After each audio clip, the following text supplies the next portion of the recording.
Bom, voltando aqui,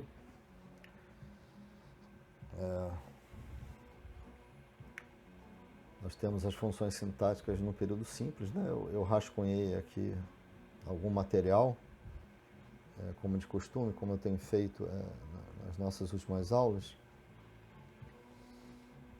E depois vou salvar em PDF e publicar lá na comunidade virtual para vocês, até para que vocês acompanhem a aula, né? Acompanhem o áudio. Então, funções sintáticas no período simples são os tais termos da oração. Isto é, esses termos são sintáticos, são categorias sintáticas, funções sintáticas. Isto é, papéis organizacionais, funcionais, desempenhados pelos elementos sintáticos na estrutura do período. Período simples ou oração absoluta. A gente vai confirmar aqui a nossa proposta terminológica. A gente não vai usar a terminologia já consagrada, a tripartição já consagrada pelos estudos gramaticais, né? Pela tradição gramatical. Ou seja, em vez de falar em funções, termos essenciais, a gente vai falar em funções sintáticas abrangentes, porque abrangem o todo oracional. Em vez de falarmos em termos integrantes, a gente vai falar em funções sintáticas complementares. Em vez de falar em termos acessórios, a gente vai falar em funções sintáticas adjuntas. Ainda temos algumas funções à parte. Mais especificamente, duas funções à parte. Bom, com relação às funções abrangentes, funções sintáticas abrangentes, elas se chamam desse modo abrangente porque perfazem o todo oracional, abrangem o todo oracional. São duas as funções sintáticas abrangentes: sujeito e predicado. Essas taxonomias possuem subtaxonomias, né? Ou seja, o sujeito se desdobra em alguns tipos, né? Tipologias de sujeito. O predicado também. Com relação ao sujeito, a função a gente define como a função sintática a partir da qual o verbo se flexiona. Portanto, desde já, a gente rechaça completamente a associação dessa categoria gramatical, dessa categoria sintática, a um determinado ser ou entidade que pratique alguma ação, que faça algum procedimento, ok? Ou que seja uma entidade animada. Então, nós não vamos fazer essas pontes.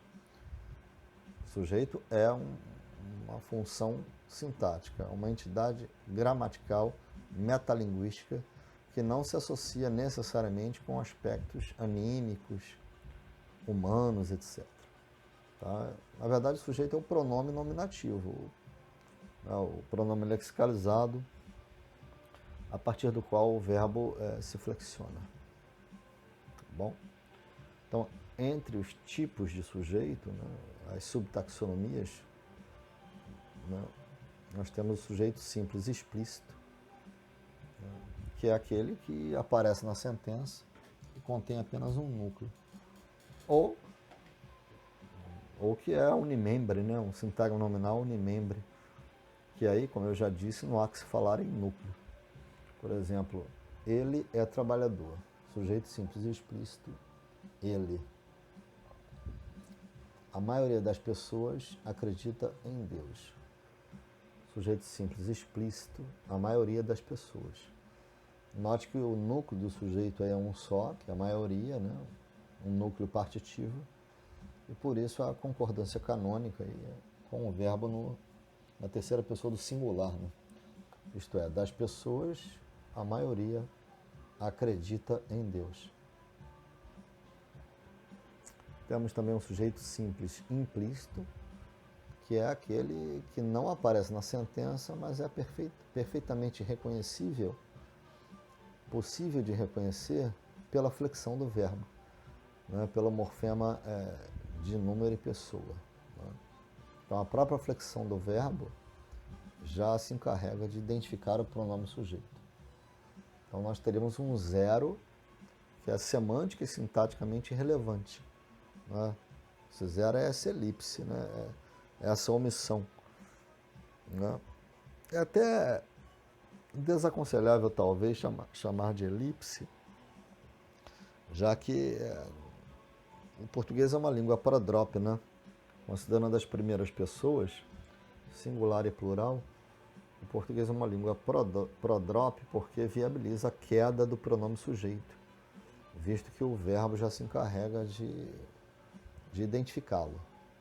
Portanto, no primeiro exemplo aqui, trabalhávamos durante a noite. Esse verbo, flexionado desta forma, já é suficiente para que nós identifiquemos o pronome sujeito nós, né? Que fica implícito na flexão do verbo. O segundo exemplo, né? Fui operador de máquinas no passado. O verbo flexionado desta forma já se encarrega de identificar o pronome sujeito eu, né? A partir do qual o verbo está flexionado. Tá bom? Temos também um sujeito composto, que é também explícito. A gente só não fala de sujeito composto implícito porque não existe, né? Não existe sujeito composto implícito. Para que seja composto, ou seja, para que haja mais de um sintagma, é preciso que se explicitem esses sintagmas para que se componham os elementos do tal sujeito composto. Então, por exemplo, primeira sentença: médicos e professores param amanhã por melhores salários. Então, aí nós temos dois sintagmas nominais unidos pelo processo coordenativo, né? Pela conjunção coordenativa e. Né? Dois núcleos do sujeito, portanto, médicos, professores. Na segunda sentença aqui, segundo exemplo, nós fizemos o sujeito não só composto, mas também pós-posto. Ou seja, um sujeito não prototípico. Né? O sujeito prototípico é anteposto ao verbo. Mas nem sempre o sujeito é prototípico, obviamente. Então, nós fizemos a segunda sentença. São princípios fundamentais o amor, a liberdade e o respeito. Então, nós temos aqui um sujeito composto com três sintagmas nominais: o amor, a liberdade e o respeito. E o núcleo desses sujeitos, o núcleo desse sujeito composto, não é plural, não é singular. O núcleo desse sujeito composto, ou os núcleos, são os substantivos, né, os designadores: amor, liberdade, respeito. Então, sujeito composto com três núcleos, neste segundo exemplo. No primeiro exemplo, sujeito composto com dois núcleos. Né? Na letra D, nós chegamos às orações sem sujeito, que se chamam assim, sem sujeito, porque o verbo só se flexiona na pessoa neutra ou não marcada, que é a terceira pessoa do singular, e é uma flexão que se realiza não a partir de um esquema regular de conjugação. Isto é, o verbo não se flexiona a partir de um processo declinatório, de um processo de conjugação verbal. De modo que eu não posso declinar esse verbo ou conjugar esse verbo a partir dos outros pronomes sujeito, né? Por exemplo, aí você tem no caso um zero, tal como o sujeito simples e implícito, você tem um zero. Só que esse zero não é semanticamente relevante. Ok? Por exemplo, na primeira sentença aqui. Houve tempos obscuros no período de ditadura. Então, esse houve, claro, nós sabemos, é a terceira pessoa do singular. mas não é um verbo flexionado a partir de um esquema, de um sistema regular de conjugação. Em outras palavras, eu não posso conjugar esse verbo, né? Esta sentença. Eu não posso conjugar este verbo considerando esta sentença. Então eu não posso escrever eu houve tempos obscuros no período da ditadura, isso é agramatical. Tu houveste tempos obscuros no período de ditadura, também não.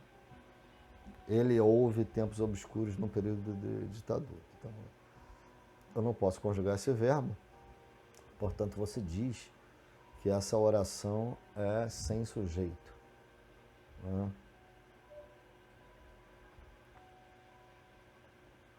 E nós concebemos apenas essas tipologias de sujeito, tá bom?